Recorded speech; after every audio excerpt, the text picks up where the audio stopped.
One, two, three. Okay, good.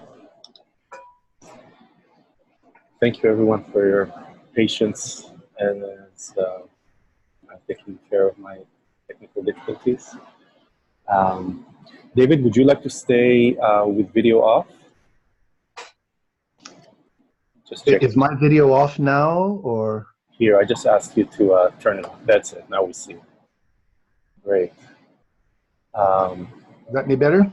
Yeah, perfect. Great. So, thanks everybody for joining. I think I've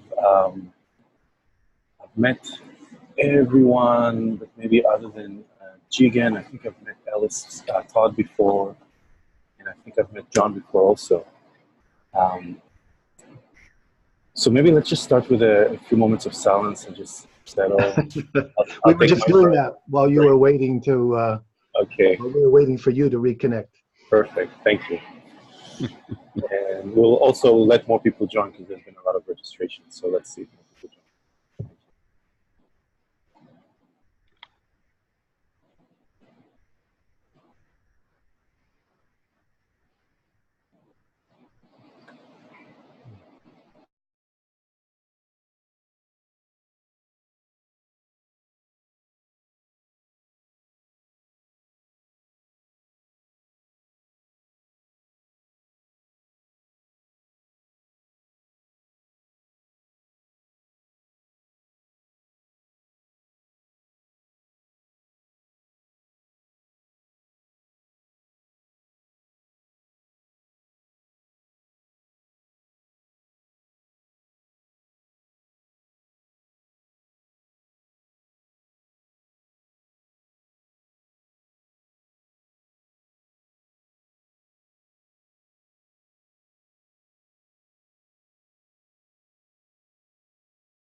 And as we take a moment to reconnect with our breath and our presence with each other,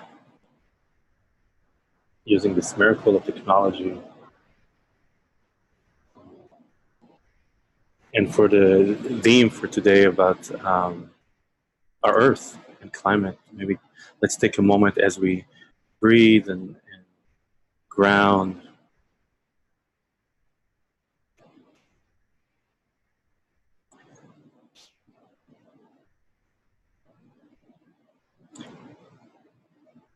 Notice the air on your face, whether it's from an AC or from outdoors, the heat that your body is generating or receiving. Place yourself within this ecosystem that we've come to care for in the next hour and a half.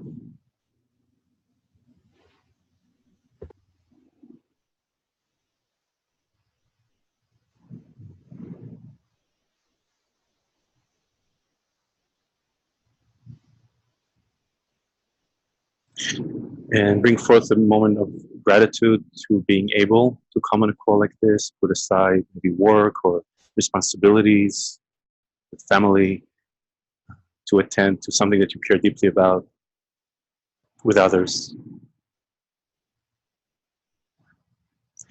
And we will soon hear from everyone, but just imagine that all these 9 people that we have in front of us right now are calling from different places around this planet.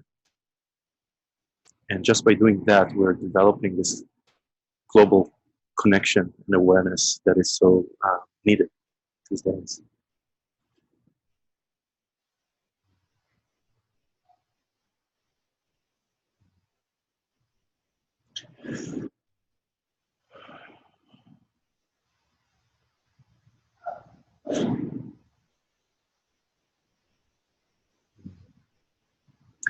And with that sense of gratitude, open your eyes, maybe take in the light, hitting your retinas, forming you with the faces of others around the circle here. And it's a digital circle, so you can just imagine that And I will say a few words just in terms of the meeting, the format, in a moment. But as we are kind of emerging from this contemplative space, I wonder if anybody just feels maybe called to say an invocation or prayer, or somehow to mark the our coming together, our bringing in these threads of energy through all of us. Just a few words of dedication, and then I'll continue from there. And if you feel called to do that, just raise your hand. I'll call on you.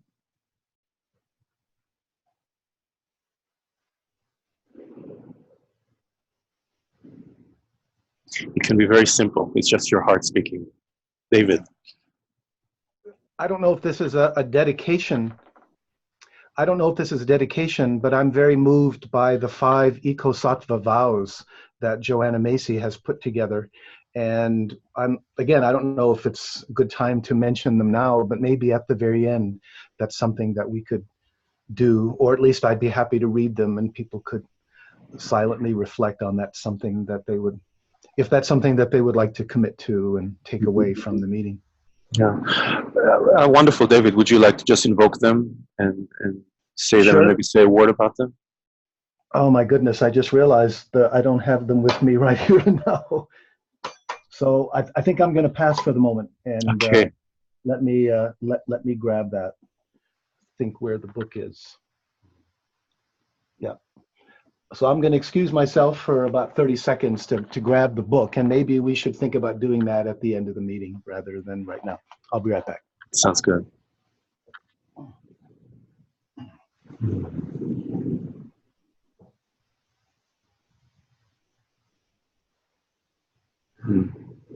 Lisa Marie, please. Good morning, Rami. Good morning, everyone. I think in reflecting on climate disruption, catastrophic climate destabilization that's happening, as a collective and possibly as individuals, we're unconscious of what we're unconscious about. And in this time that we have together, may consciousness be arise. Just real simple, just that. May consciousness arise out of that unconsciousness. Thank you. Thank you, Lisa Marie. Yeah, it's great to have you back here, and it's great to see everybody's faces. I'm remembering that I think I have met Carla over email, probably over a few different things, but it's wonderful to see you. I'll just repeat, and if this is something that you've heard before, just take it in. I'll just say a few words about what is this meeting, what is it that you've joined, and what is it that is offered. Great, and I see Miko just posted those eco-sattva vows. All right, so maybe let's refer to them in a moment, okay? And I'll just complete the introduction. So, my name is Rami Efal. I'm the executive director of Zen Peacemakers International. I've had the privilege of working with Bernie Glassman, our founders, for the last 5 years. And what moved me to seek him out is his deep dedication to seeking love for not knowing, mystery, and creativity. And for him, that goes hand in hand with social engagement. And he coined these 3 principles that many of us are aware of, called 3 tenets. Not knowing, bearing witness, and taking action. And taking action is not separate from any of those. There is no taking action without not knowing, without bearing witness.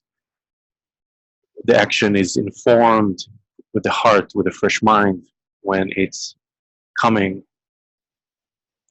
from an appreciation and experience of not knowing, from the input and the data that we take in with our heart through bearing witness.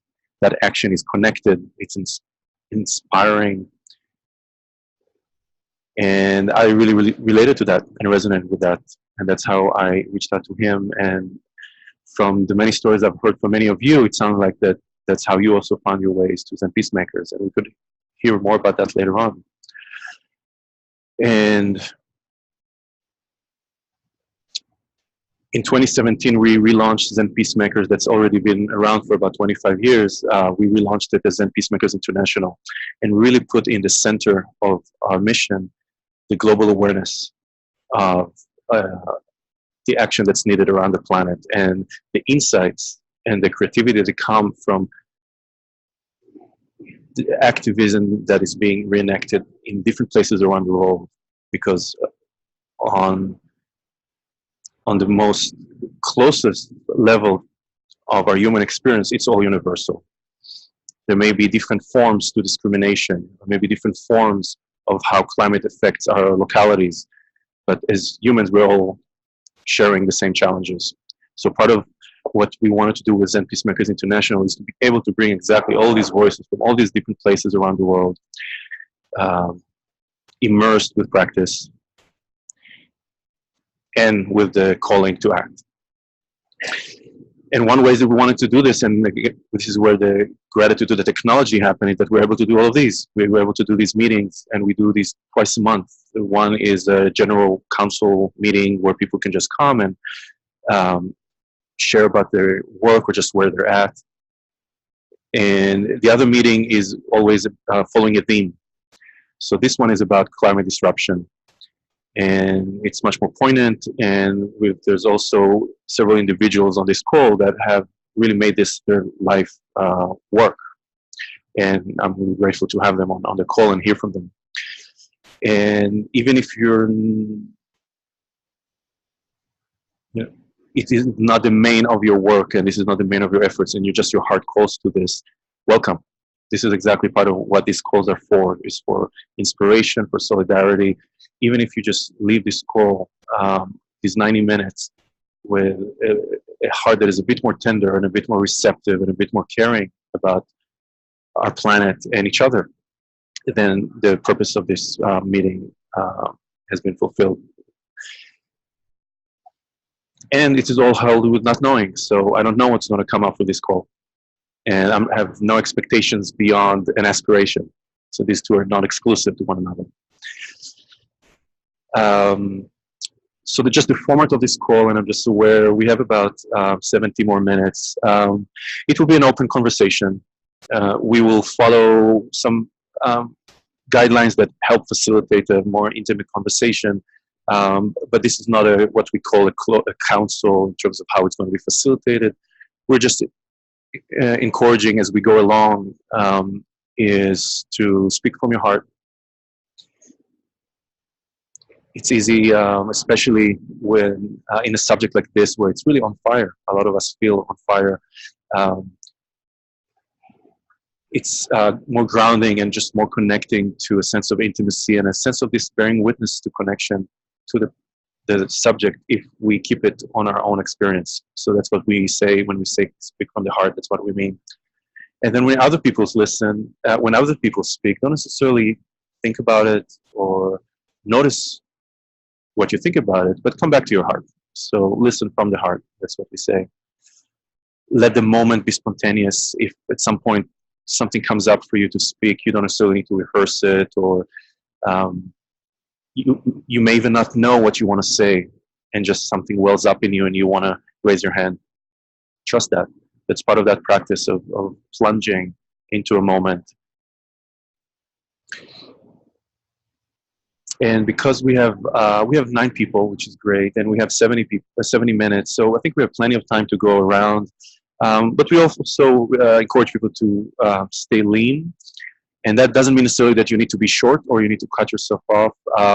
But it means that you can even take a moment to just sit quietly and connect with what's most important to you and speak from that essence. And like Lisa showed us earlier, it can be very simple when you're really clear on what you're trying to say. Some of us don't work that way. Some of us need to talk a little bit more until we actually land at what our heart says. That's fine. Don't worry about that. If anything needs extra facilitation in terms of the call, I ask for your permission to step in. So saying that, I would love, before I introduce some of our actors and activists on this call, I would love to just do a quick round and just hear from everyone. Just add your voice into the mix. Just say your name, where you're calling from, so we get a sense on the planet where you're calling from, and maybe just a few words of what made you join the call, and then we'll take it from there. And the way we can do this is maybe I'll call on the first person, and then when you're complete, call on the next person. If you see their name, just say, I pass it on to so-and-so. And that way we'll just go through everyone. So let's start with Carla. Welcome. Okay, can you hear me? Okay, so I'm Carla Pasalacqua, and I'm calling from Ann Arbor, Michigan. I belong to two sanghas, and the environment, I don't like to put it in terms of climate or carbon. I happen to be a scientist, so I think a lot about carbon, but I like to really think about it just as our relationship with kind of the natural world. So anyway, this has always been the center of my life, really, and it's changed and morphed over my lifetime, and so here I am, and so this just seemed like a very appropriate thing to do. So thanks. Thank you, Carla. Would you like to call on someone? I will I'll pass it on to John S. Thank you, Carla. My name is John. I am from the coastal state of Delaware, about 7 miles away from the Atlantic Ocean and about an elevation of 20 feet. So little things like sea level rise are beginning to show where I am. In my heart, I have a deep pain for what is happening around the globe right now because of what we have been doing to ourselves. I have two granddaughters in Germany, and I fear for what their lives are going to be like as well. I've been a Buddhist practitioner for about 10 years, and I've been working for about 9 years specifically on climate change with a religious response to climate change as part of a group called Interfaith Power and Light as well. So this has pretty much been what I've been doing since I retired on this, trying to make a difference, even though we know that the outcome is not anything we can hang on to. Thank you. I'll turn it over to Mikko, if I could, please. All right. My name is Mikko. Yes, I'm from Helsinki, Finland. And I think, like many of us, really woke up to the kind of like the catastrophic effects of the climate change last fall after the IPCC report came out. And it was really a painful thing to realize, really. And also David's book Eco Dharma was really an eye-opener on the way of how Buddhist practices really could help on this matter, or shed some light into this matter, or how to view the overall background of what brought us here and how could we face this change, because there is going to be a change. And now after last spring, I've been participating the Extinction Rebellion here in Finland, and to be in the meetings and to speak with the people, mostly the very young people in their 20s or so. And I'm together with my wife, we are kind of like organizing one of their affinity groups, and we're kind of dedicating our Peacemaker activities also to support the local Extinction Rebellion. and it feels like a very meaningful thing to do at the moment. So yeah, thanks. I pass it on to Kathleen. I'm happy to see you here. Staying with me, Nico. Thank you so much. Yeah. So I'm Kathleen, and I'm calling from Germany on a very beautiful summer evening here, early summer evening. And yeah, well, I've been kind of in the green movement here in Germany since the 1980s around, and I've never kind of separated the issues of peace and environment. So that was always very deeply connected to me. And so the institution of Greenpeace here is also from the term alone very close to me. And so at the moment I'm also active with the Fridays for Future demonstrations here and assemblies. And we're also from the German Zen Peacemakers part of an interconfessional, inter-religious week of environment now right in the beginning of September. And this is actually why I came, partly why I came here today, because of course those who organized this week in September, they asked me, so first thing, who are these Zen Peacemakers? Second, what are they doing concerning the environment?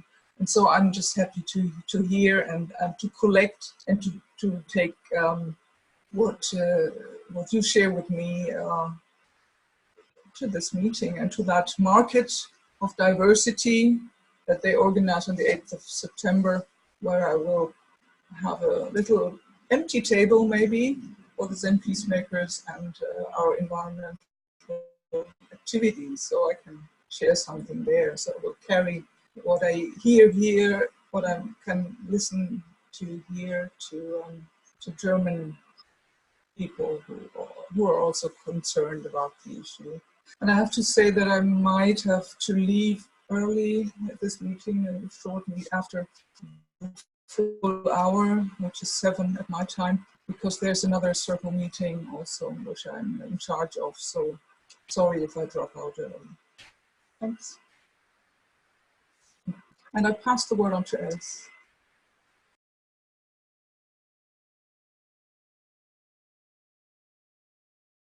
Hi, my name is actually Todd Ellis. I've been a Zen Buddhist. I've been a Buddhist starting in the Vajrayana and then Zen since the 80s. And I've been an environmental and social justice activist since the 90s.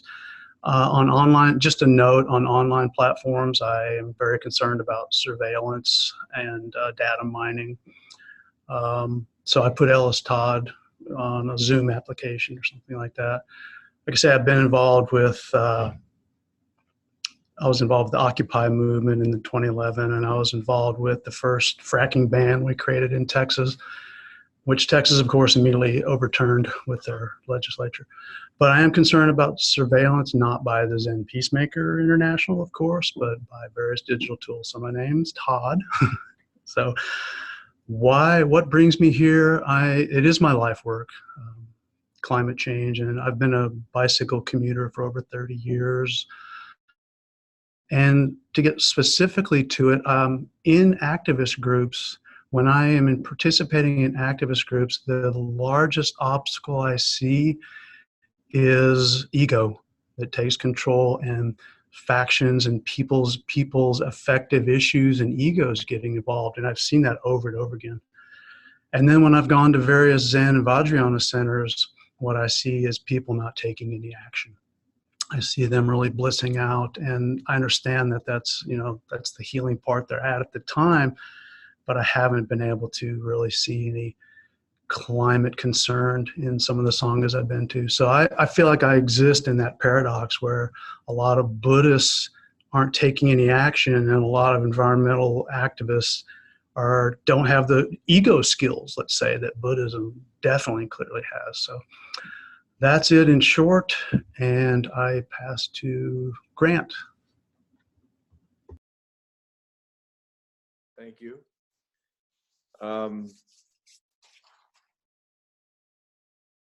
I think I've always been sensitive to the environment. Oh, I'm Grant, and I'm in Boulder, Colorado. Sorry. Grant, if you can speak a little louder. Okay, sorry. That'll be great. Now? Yeah. Mm-hmm. Okay. Great. Always been respectful of the environment, but never really woke up to the global warming crisis until maybe six and a half years ago, when I was looking for something to do after I retired. And for some reason that called me, and after studying it deeply, I became absolutely convinced that it is our existential crisis, our existential risk. And I as David knows, because we've had many conversations, for me, I don't feel the pain so much as just outright anger, that we're allowing this genocide on it. We're causing our own genocide. And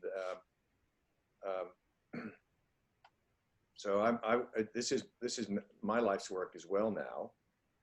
And I'm working with a group called Citizens Climate Lobby, which is focused on putting a price on carbon with a bipartisan requirement.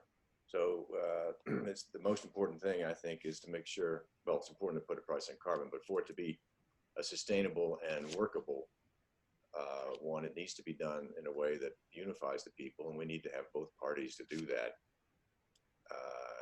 or it will just be cause for more divisiveness. So that's what I'm working on, and I find that the 3 tenets of Zen Peacemakers, Bernie's 3 tenets, are the most powerful tool, the best way to walk the political world. I find that politics is actually a great place to practice. Not that every place isn't a great place to practice, but politics particularly gives you an opportunity to stay with the not knowing and bearing witness. So I'm very happy to be here, and I'm glad we're together. And Rami, thanks for calling it on this topic this month. I call on David now.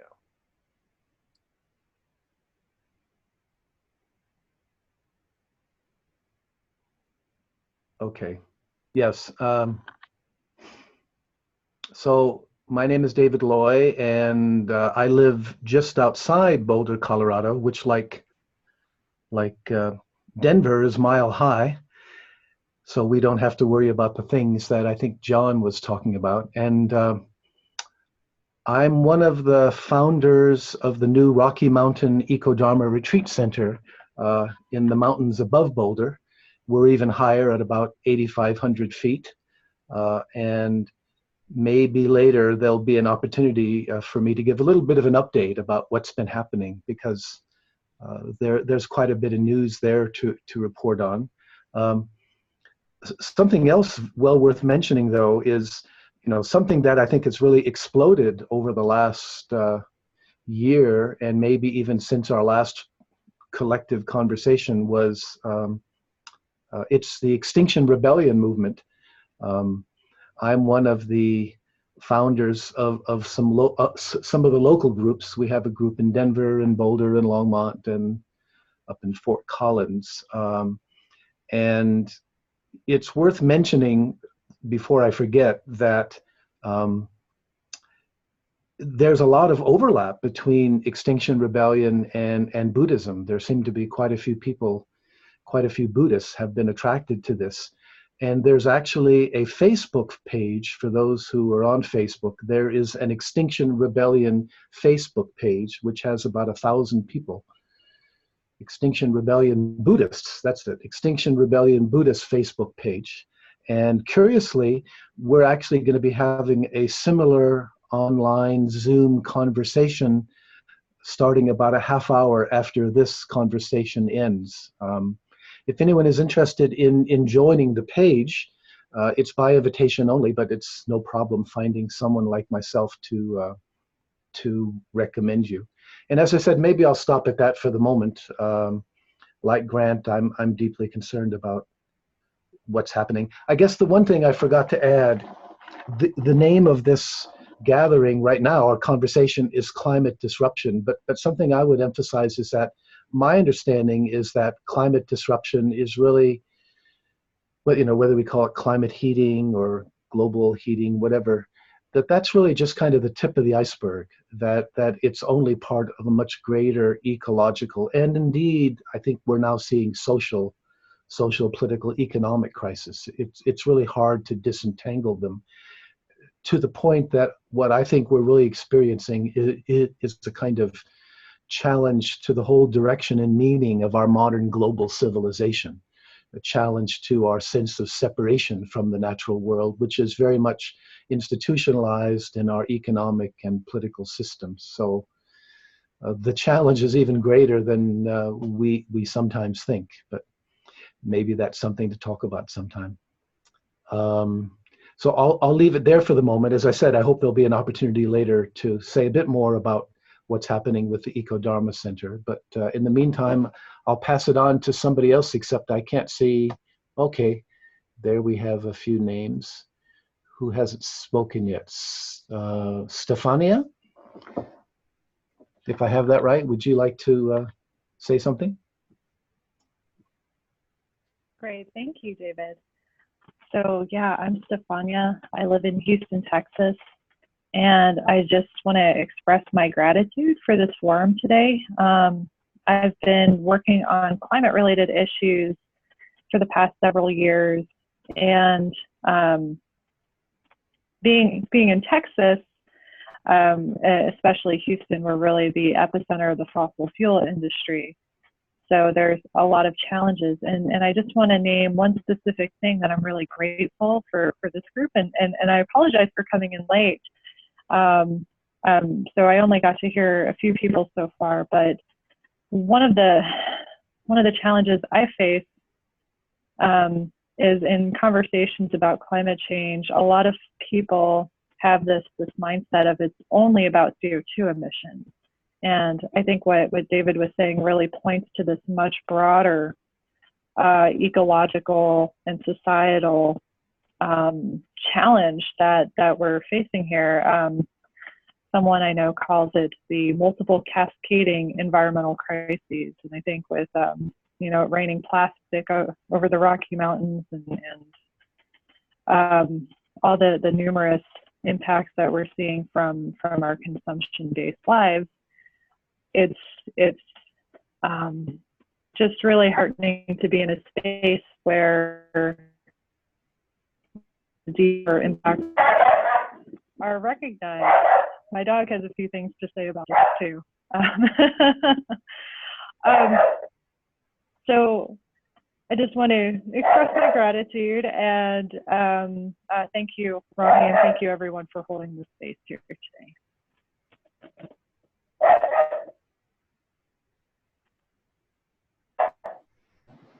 Lisa, and because I came in late, I'm not sure what the next steps are. Lisa, would you like to say a few words? Oh, so I'm called Lisa Marie in the civilian world. My Dharma name is Luminous Dana of the Heart from Thich Nhat Hanh's. And my Cherokee name is Hinagiv Utlayatsi Ganatalai, which means next communes with sentient beings, animals, beings. And I've had a lot of exposure to indigenous cultures around the world. I danced a Vision Awake that was completed in the spring of 2018. And I had danced on 5 continents by that time. And part of this vision is I'm a conduit of vibration, offering sound journeys to different communities, indigenous communities and otherwise. And I have an intimate connection to the Earth Mother on 5 continents. And talking about it is just impossible for me to explain what I experienced, what I saw. My heart just breaks for all of humanity and all of the sentient beings and this Earth Mother that we are all a part of. the mining, the fracking.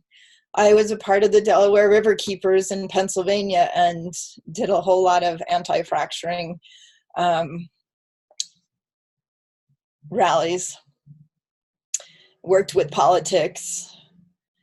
And I've been a part of the Center for Food Safety, Michael Pollan, with big agribusiness and what we've done with that. And so the circles that I interbe with have a deep connection to the Earth Mother and a deep connection to each other. I've been a Zen practitioner since the early 90s, starting with Thai as my teacher and Thich Nhat Hanh's Plum Village nuns and monks. And I came to the White Plum lineage through Soji Zen Center in Pennsylvania, which led me to the Zen Peacemakers. And I too feel such a deep heart connection to what I call Grandfather Bernie Roshi's work in the 3 tenets. Because what I find myself doing every morning when I'm sitting, hearing about the people that I know who are dying from cancers, rheumatoid arthritis, weird things, parasites. I had parasites. That we are not separate from the earth.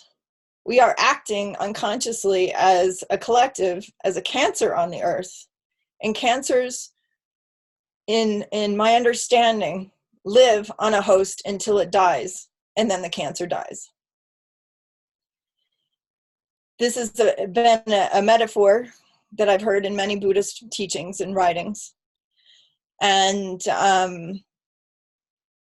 I feel drawn to the Zen Peacemakers International because we are all in this together. This is a small world.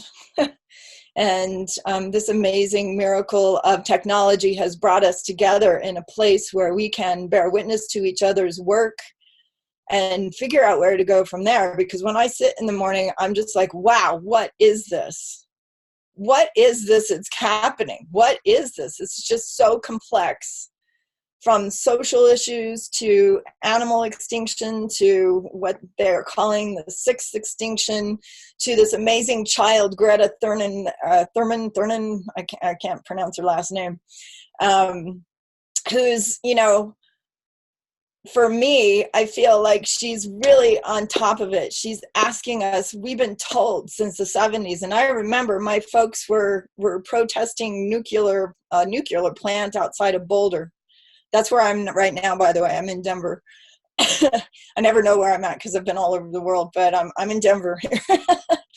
And I'm working with plant medicine people who are working with hops right now. Hops have medicinal qualities. Who knew? I don't drink or any of that. And this plant medicine man from Turkey recommended this book. I'm going to put it up here on the screen. It's called The One Straw Revolution by Masanobu Fukuoka. And many of you, because you do the work that you're doing and the vocation that you've been called to, are probably aware of this man and how he has learned, he's taken his life, which is what I think we have to do now. We have to take our lives, and this is what they teach us in Zen. Take your life and become so intimate with all of life that you start listening to what the earth is telling us. Instead of us telling the earth what we want it to do, we need to be listening to the earth because she's talking. We just had a storm last night in Colorado, in Denver. There was lightning and thunder and hail and amazing amounts of rain. And I just feel like, and it cooled off after a long stretch of hot weather. And I feel the metaphor of that is we need to liquefy. We need to be liquefying and crying because we are responsible for this. And we need to cool off because anger isn't going to get us anywhere. And I don't know what it's going to take. I don't even know if it's possible. I don't know if there's something in consciousness. Alan Watts talks about, you know, if we all had just perfect lives and nothing you know, nothing ever challenged us, we didn't suffer, that we would want to have an experience of suffering to know the difference, that whole relative and the absolute. I don't know if consciousness as a collective consciousness really wants to see what happens if we go extinct. I have no idea. It's so complex, and I've seen so much around the world. I've been to India, South America, South Africa, the Europe, Scotland, Turkey, and many more places to bear witness to on the planet. But I've interconnected with amazing earth spaces. Part of my work as a vibrational healer is not just with the two-legged world. It's with the wingeds and the sun and the moon and the earth and the trees and the air. We can't be without all of this interbeing. And so I think until the collective really wakes up, and I think this is happening, we've got these light children coming into the world like Greta, who are telling us like it is. Greta's parents, I don't know if you're aware of this young girl, but her parents were actors, musicians, and they were flying all over the world to do their craft. And all of a sudden they heard her, they listened to this child. And in my eyes, it was like, and a child shall lead them.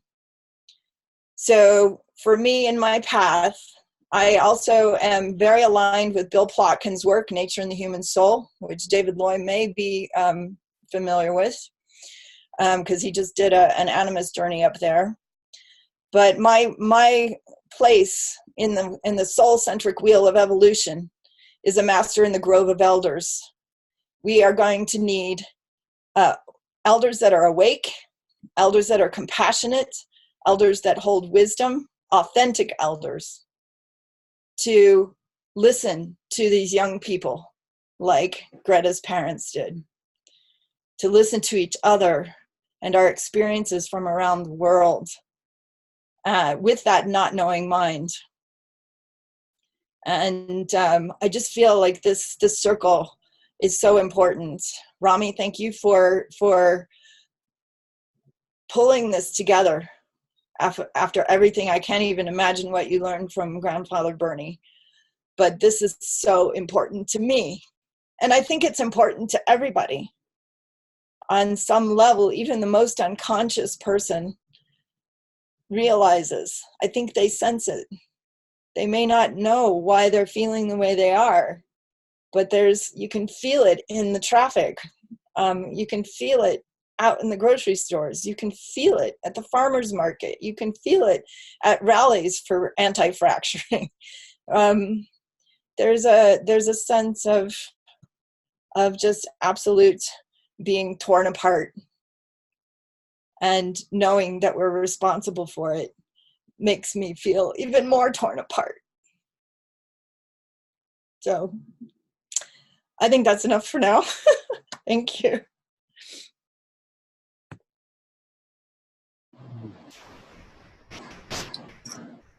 Thank you, everyone, and thank you, Lisa Marie, for sharing now. Let's take a moment just to take all of this in.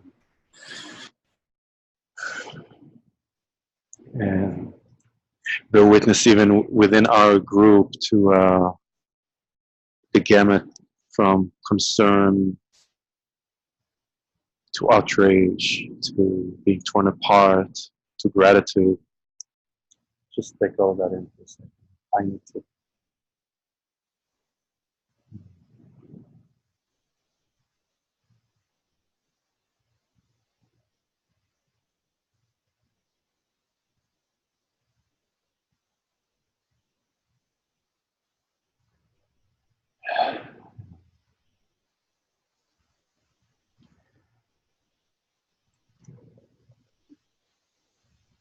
So just listening to all of us, there were three things that came up for me, and I would just love to put them to everyone, and then just start from there. And then if anybody wants to share or take something forward, just raise your hand and I'll call on you. First, I also want to invoke Bernie and his vision of peacemaking, and how, for him, the words that he calls and peacemakers came from the Hebrew of Oseh Shalom. And at that time, I think the idea of peacemaking was so important for him from among the peoples. There was so much conflict, there was genocide, there was so much interrelational stuff. But he would always speak about Oseh Shalom as making a whole. And I think of it how much even more important that is now, to have that calling to acknowledge the whole and make the whole beyond us humans, like we heard recently talk about the two-legged, the tree people, the winged people. So I'm just appreciating Bernie's words on that. And then the two other themes that I've heard, one was just expressing the complexity of all the feelings that came up just by these sharings. Is just the complexity. And we heard David speak about it a bit, about how the overlapping effects of one thing on another. And Stefania talked about, it's not only emissions, it's immigration now. Mexico, Texas, US border is affected by this, and Europe, immigration flooding. So that complexity and holding that complexity. And training people to be able to hold this complexity. What kind of trainings, what kind of places, what kind of mentors and elders do we have that teach us to hold in our mind and our heart that sort of complexity? And then the third thing that relates to this is something that Todd brought up in terms of the Buddhist engagement, which is, I think, also a big piece that I'm hearing also on this call, that there's there seems to be an awakening through, whether it's Extinction Rebellion around, particularly for Buddhists, but also for us as Peacemakers. And on the other hand, there's a group who identify like us as Buddhists and don't find themselves act. And I myself, and I wonder if I think I've heard from some of you, that's often a position that I'm finding myself in speaking either to activists who are yearning for a bit more spirit and grounding, and they don't know, but they're actually asking for practice or faith. And then there's the practitioners who are so enamored with our amazing traditions that we took on from our elders that we may forget. So these were these three things that came up for me. And I really appreciate acknowledging that there's all of these, so many different groups are represented here. So part of, for me, the appreciation of having all of us here on the call is also that you inform one another on what you're doing.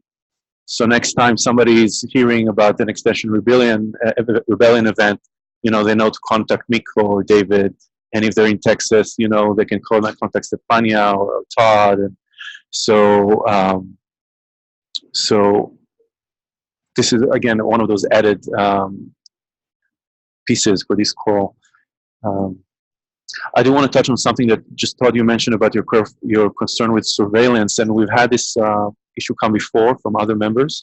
So just so you know that we do record this for other members to be able to watch later, but we post it unlisted on YouTube. So it's not harvested by algorithms, but we post this on our Hive. So members who are going to our platform can find this. And we're trying to address the concerns around surveillance.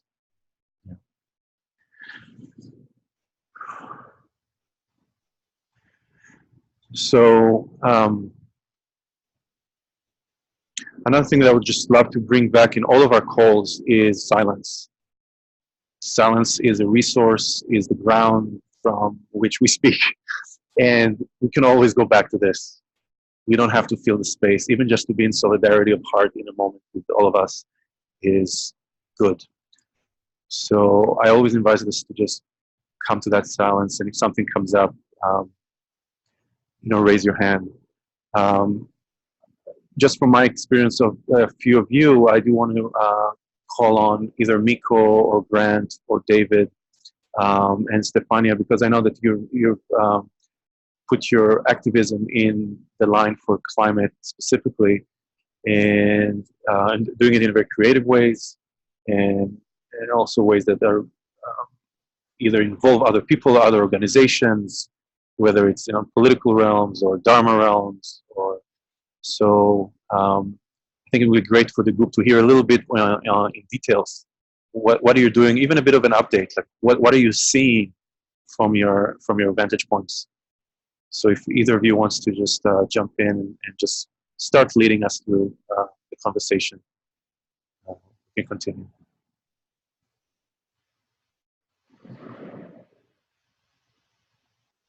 David, yeah.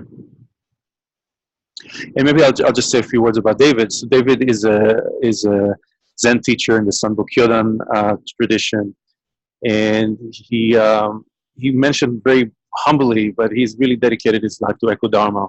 I think all of your retreats and all of your offerings and all your writings.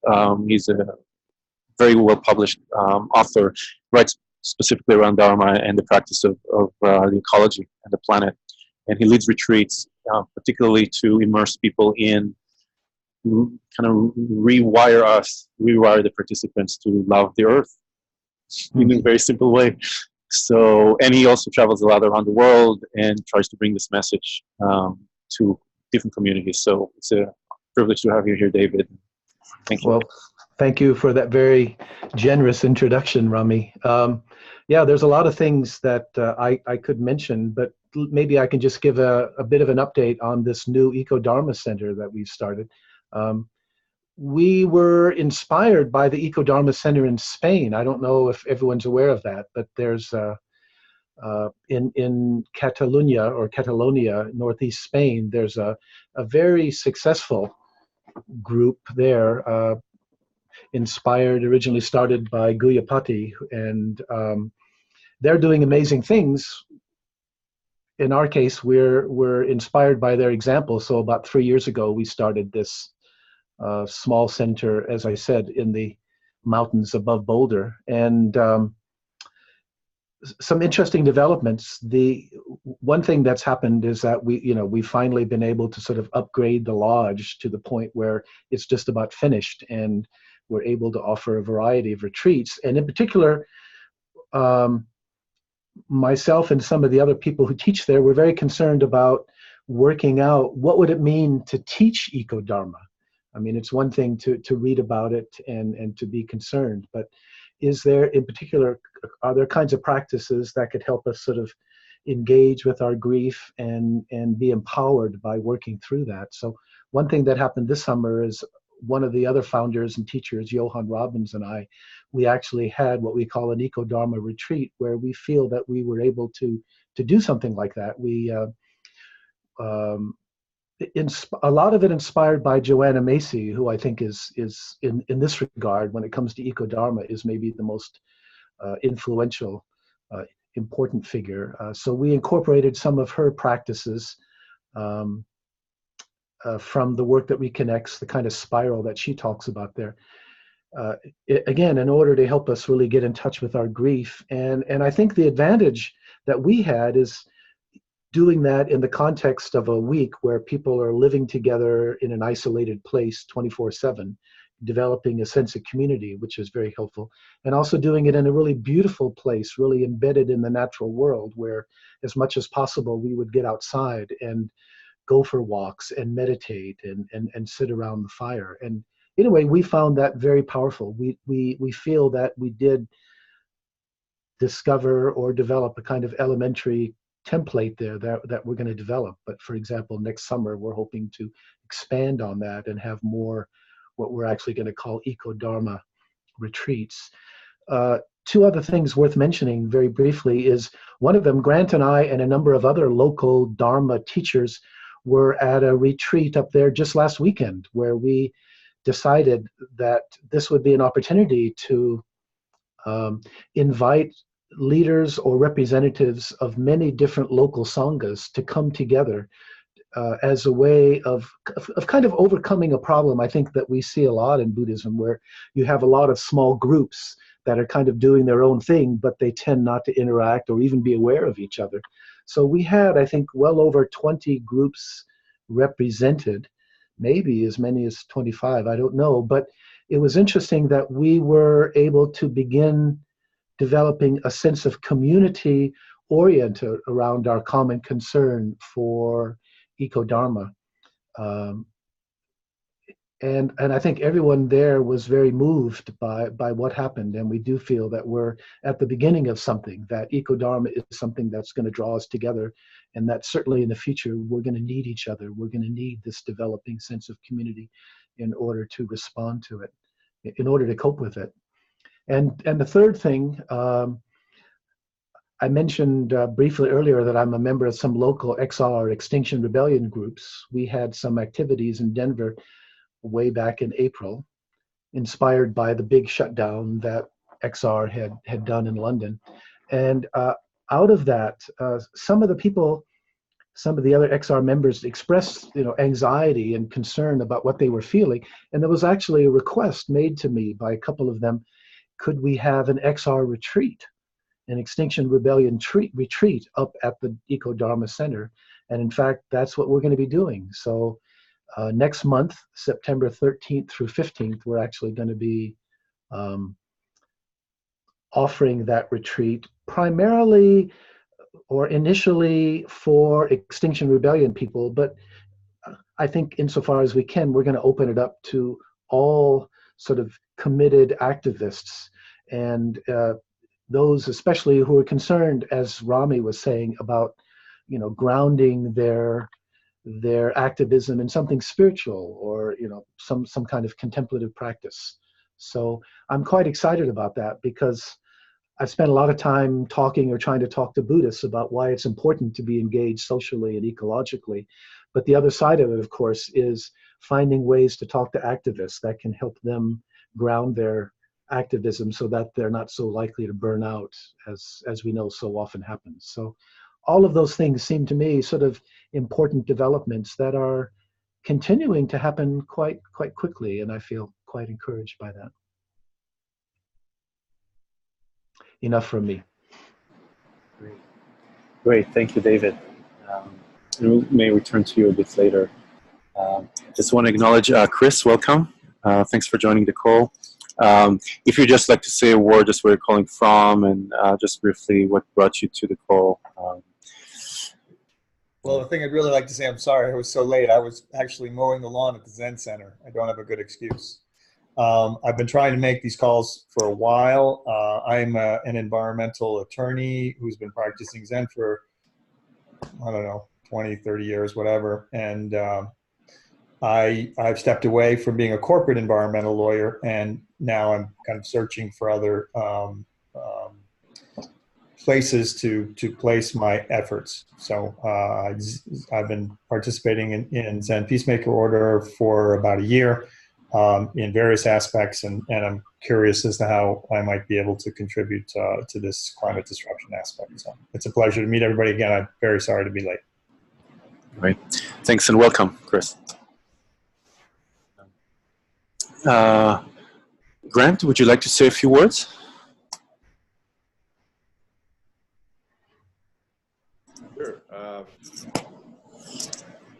And for some reason, your voice comes in to me very low. I don't know if others experience that as well. Seems like David agrees. Yeah. Is that better? Arlene, can you hear me better now? Or should I try to turn up my microphone? A little bit, yeah. It's okay. It's okay now? A little bit. Let's see. I can. I saw an option earlier to how you turn up your microphone audio. Well, I'll just try to talk loud. Anyway, okay. It was great to be up with David and 28 other folks this last weekend, all from different sanghas. And I think that there's a takeaway that I had that I've got some work to do on personally that I have been blind to, and that is, as an old white guy, I've embraced what I saw as the challenge of climate with a solution that was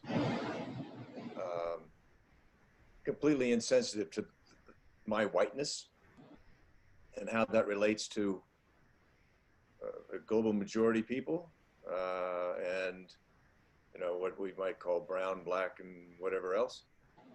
So I'm working on that. That's a separate issue, and I don't know that makes me feel any differently about what I think the solution is. And for me, and I think each of us needs to listen to our heart and feel what we're called to do, recognizing that we all have different skills. And so what skills can we apply to what our heart's calling us to do? And for me, as an old Wall Street guy and an engineer, as someone who respects the system, and while I would be quite comfortable being an anarchist, I'd be comfortable putting my life on the line. And if terminating my life right now made a difference, I would do that. Having said that, I think that for me, the most effective way to deal with this issue is to try to work within the system, to actually use the system, to use the markets to direct us towards a systemic change in terms of how we consume. We have a lot of problems, and consumption isn't just about CO2. And I acknowledge all of that, but I think I need to start at a spot where I think I can make a difference. And I really, really appreciate trying to approach each day and each moment with the 3 tenets.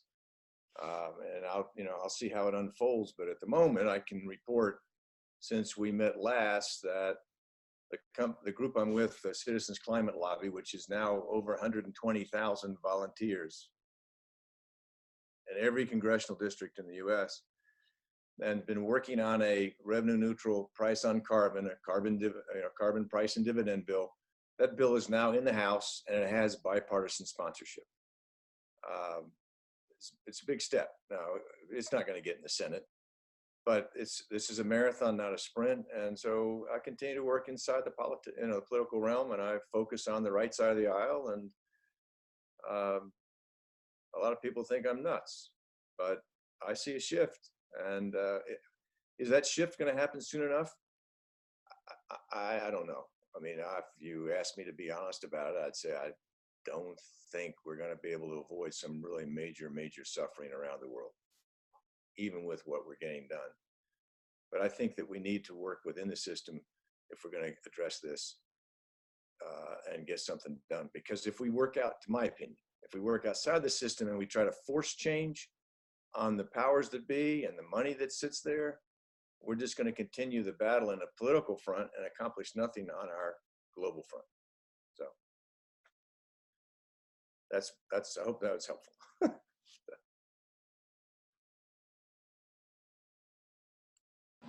Thanks, Grant. I'm acknowledging the time, so we have about 20 more minutes. I would love to hear next from Miko, just as a bit of a European front. And I'm also recognizing the last 2 people who spoke were, men from the US. So a third one will be speaking from Europe.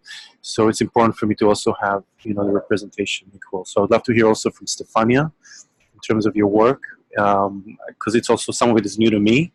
So I'd love to hear from you. So maybe let's hear from Stefania first, then hear from Miko. And then I would love also, just to, with whatever time we have, to open it up. But even as we move to Stefania and Miko, I'm curious to hear, or at least to put in your mind, what can this be, these calls? So it seems like they're wonderfully fulfilling the purpose of, connecting us, different communities, different places around the world, the same way that I spoke of before in the beginning in terms of the purpose of these calls. And I'm just curious if there's something else that is bubbling out of this, or ideas. It doesn't have to be fully formed right now, but there's people who have been repeating, coming again and again. So I just wonder if there's more energy towards something. So I'm just dropping that seed in. Stefania, please, I would love to hear from you a bit.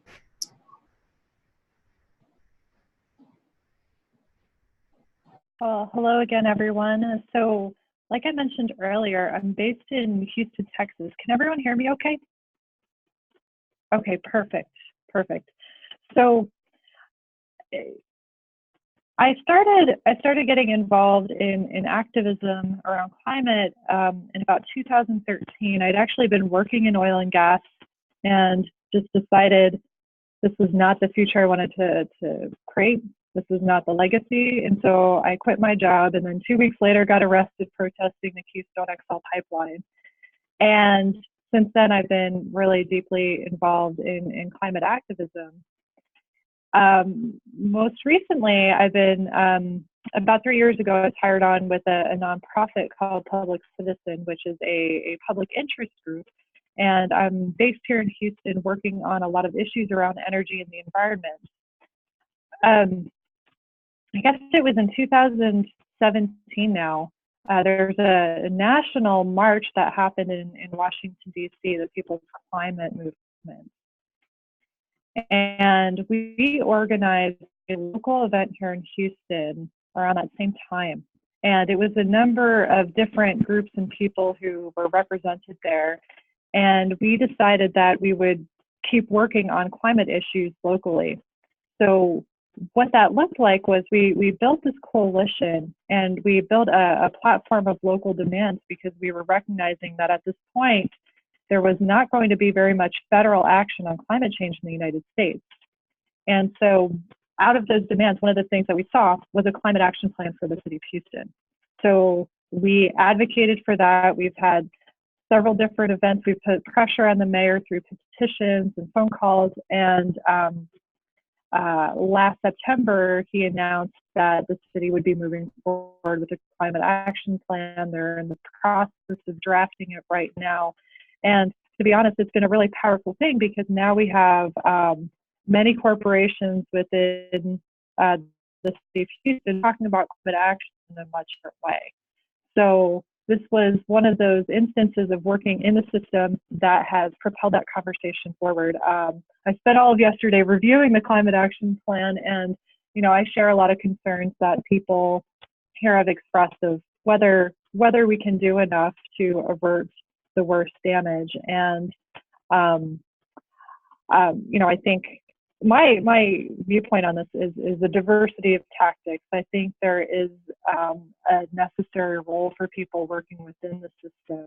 There's also a necessary role for people working outside of the system and putting pressure in that way, and that it's really wisdom that helps us move that forward, knowing when and knowing when the right time is. And I think that's another way that the three tenets come into this practice.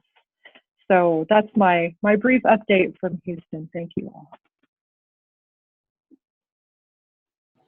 Wonderful. Thank you, Stefania. Nico?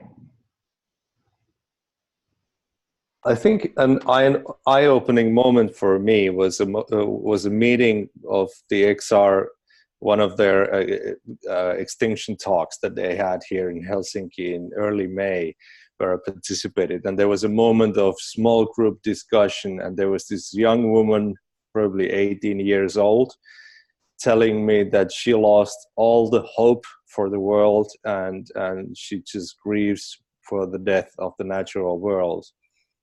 And there was something that I heard from other people speaking at the same room, and it kind of struck me that because supporting hospice work and to have these hospice chaplains, the Peacemakers, that's been a long tradition of the Zen Peacemakers.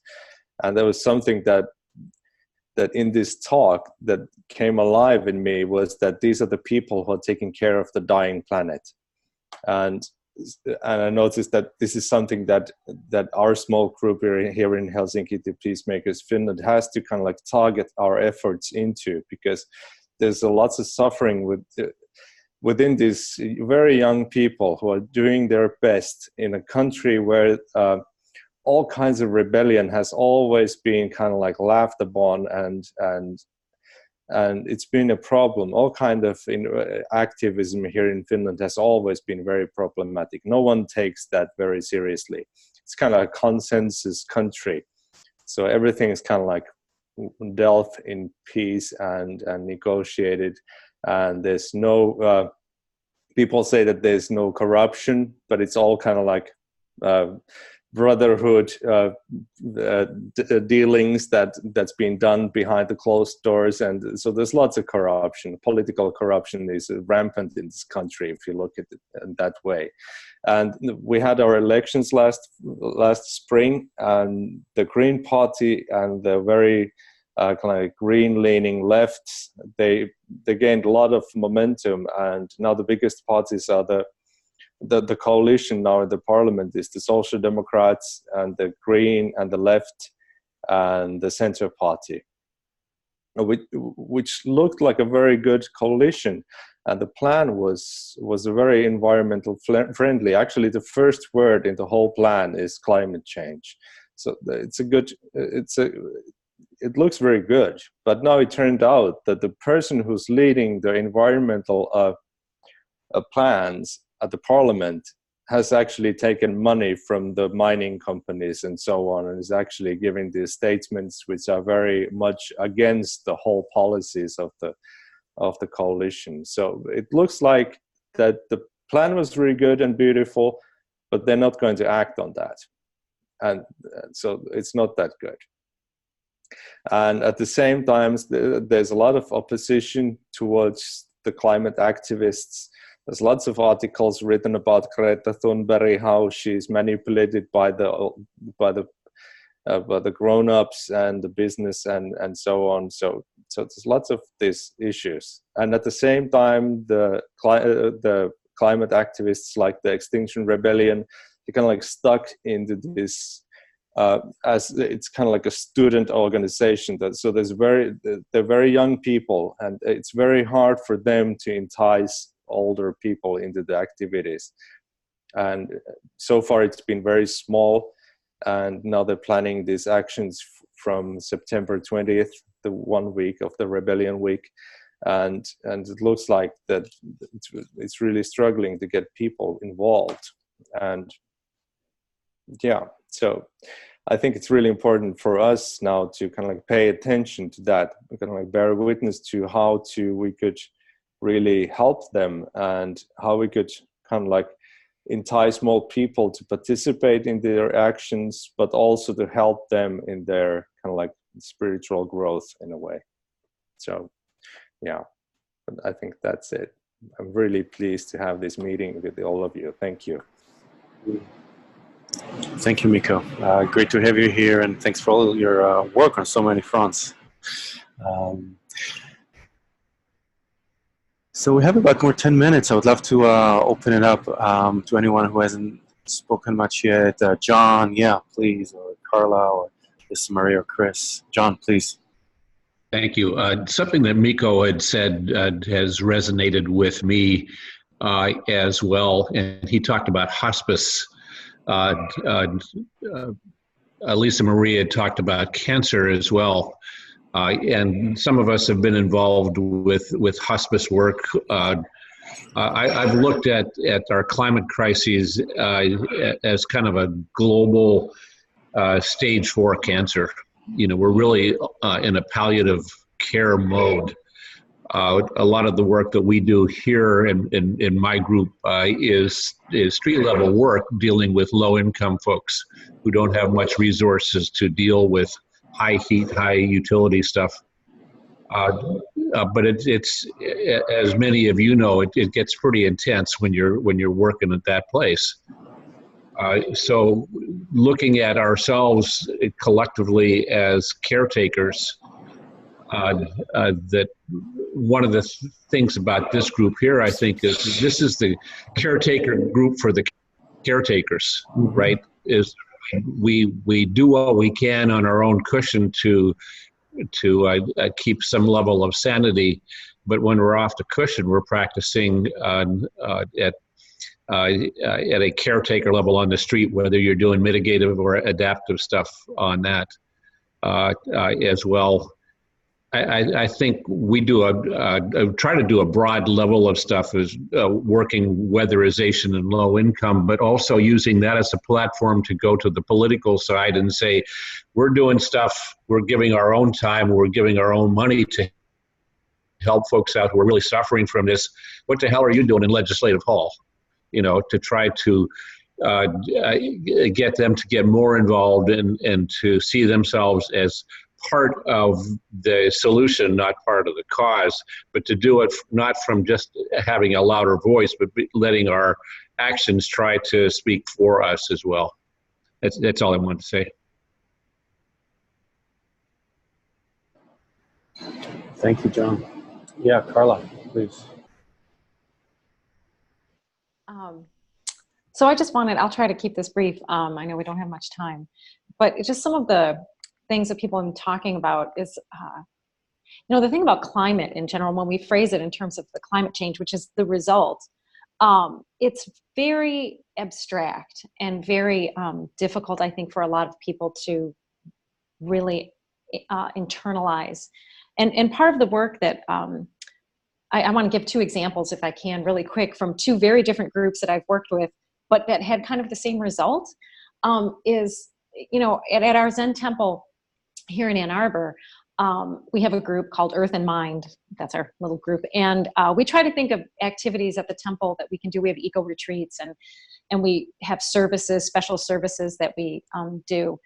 And we're really working on crafting, like, well, what is it that we should be doing as Buddhists? It's an ongoing question. So one of the things we did was we had a service for Remembrance Day for Lost Species. And I didn't want it to just be a funeral, which it was. And so we had a Remembrance Day for all these lost species from our Great Lakes region. And it was a beautiful service, but also part of it was I wanted people to make a connection. And so I had a worker from a local rescue group. They rescue injured wildlife. He brought this beautiful owl that had been hit by a car, and they rescued, and so they had to keep this owl. He brought this beautiful owl, and he brought this big tarantula that they had rescued from this thing. And the connection that people make, right, with that contact. But then I think, well, this is my Buddhist group, and I kind of expect, I shouldn't assume that people will make a connection like that, but I think this is kind of a captive audience. But another group I belong to in Michigan is this group called Sturgeon for Tomorrow, and we're trying to help save a population of lake sturgeon here in Michigan. Many of them have already gone extinct. Now, this group is very different, not Buddhists. They're hunters, Native Americans, hippies, scientists, all these really different groups. But one of the things that they do is they raise sturgeon, little sturgeon. These fish grow to be huge, right? But they're little tiny fish, when they're fry. And we have a hatchery, and we raise them and try to help the population. When you bring school kids there, or bring these fish, and the adults and the children are all like, wow, and they really connect with these sturgeon. They live in this area, and yet they don't even know that these fish are so amazing. But when you bring it to them, they really connect. And so I know I'm rambling a little bit, but the point is, this idea of bringing out these real tangible connections to people, I think, is a really important part of the work, because keeping it all in the abstract, it just isn't working, just fear. And so I just wanted to mention, that's kind of the work that we're doing. We're really trying to think of ways to really help people have these kind of moments of connection and these wow moments. So anyway, thanks for listening. I just wanted to share that. Thank you, Carla.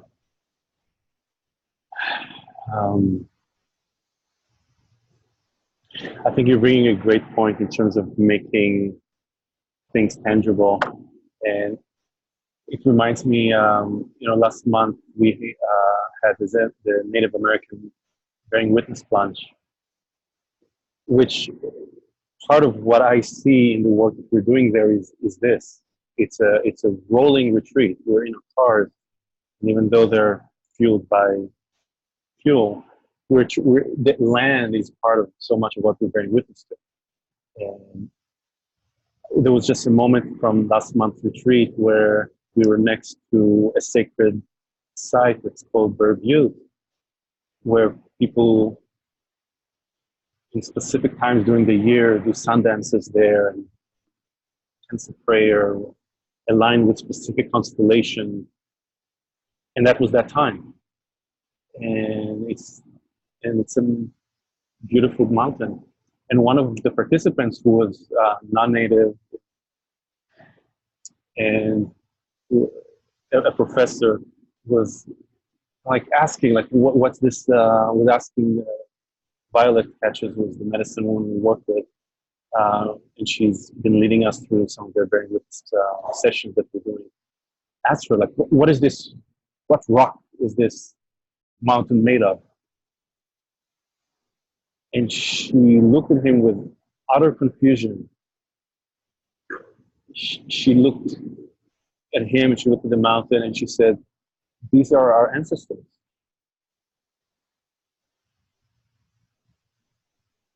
And the confusion in her eyes was, how would you not know that? And everybody took a deep breath to take that in.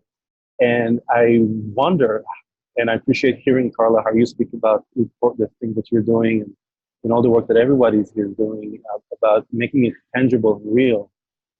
And to what degree can I actually relate to the mountains or to the asphalt?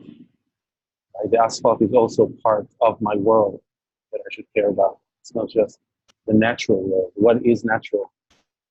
Right? So, so thank you for listening to this.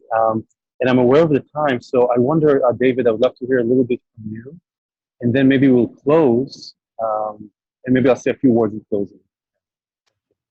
Yeah, just to follow up a little bit on what you and Carla said, I think this, if we're concerned about eco-dharma, if at all possible, it's important to sort of ground our experience in the natural world. I mean, I think it's a really important part of our new center that we're, 185 sort of pristine, unspoiled acres. We have a group of 3 to 5 moose that live just a couple 100 meters from our lodge. We have deer. We had a bear that broke into our kitchen a couple months ago. And it's interesting if we connect that with, like, say, going back to the beginnings of Buddhism, the fact that Buddha had this really special relationship with trees and spent most of his time outside, right? He meditated by himself. He had this experience under the Bodhi tree, supposedly next to a river. Not only him, but Jesus going out 40 days, 40 nights, fasting. And somehow that reconnection, I think, can be a really, really important part of our spiritual practice. And especially for those of us that are concerned about eco-dharma, as much as we can, sort of grounding ourselves in that and helping other people ground ourselves in that can be really important. Acknowledging, of course, that that's often not an option for, it's not everyone's as privileged as some of us are, and certainly including me. So that means that another one of our tasks, I think, sometimes is to find ways for other people who otherwise wouldn't have that opportunity to be able to go out. And that's one of our priorities of the Eco-Dharma Center, keeping prices really low, and we have scholarship money to provide financial aid for those who might otherwise not be able to come. So anyway, just to follow up to what you were saying, and the previous person whose name I've already forgot, I just thought that was really important. What you. Thank you. Thanks, David. Just highlighting, I heard you speak about the need to confirm this connection, but also the privilege of us having the ability to do that. And so I appreciate you just mentioning that.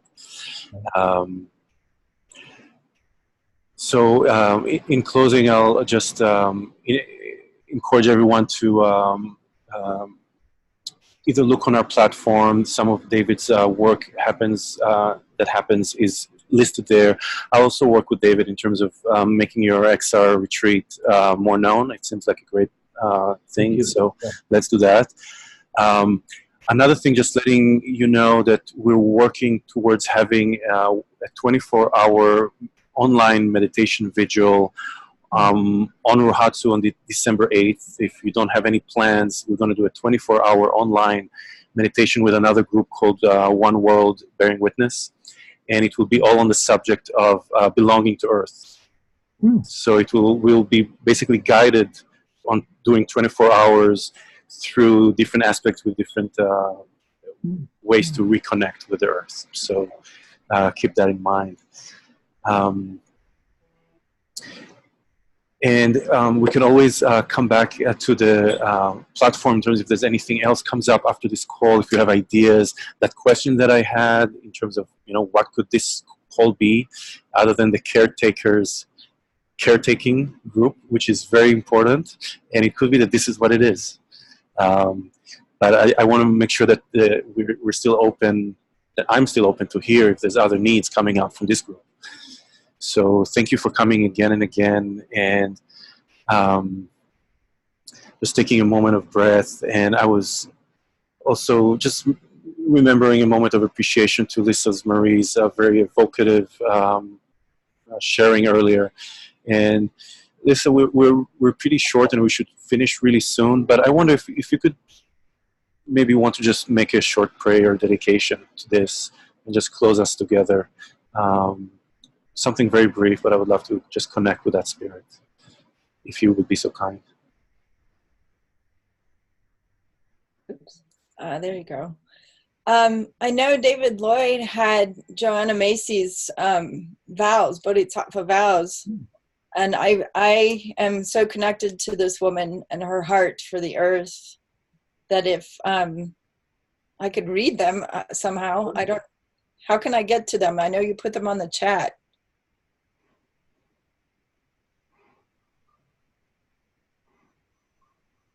I don't know where they're at.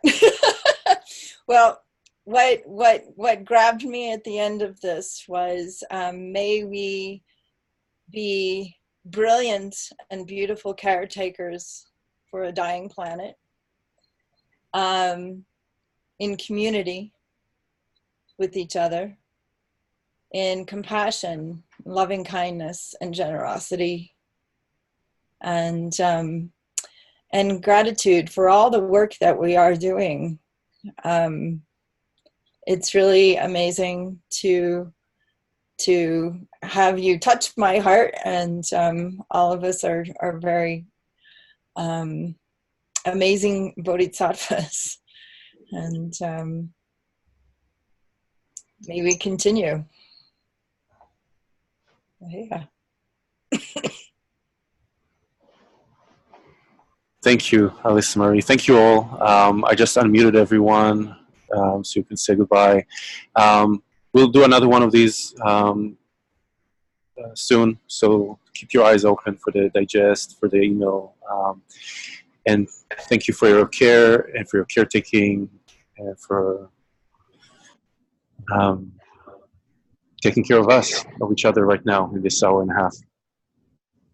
Thank you all. Thank you, Rami, for Thank you, Rami. Namaste, Ubuntu. Namaste. Gasho. Bye-bye. Bye-bye. Bye.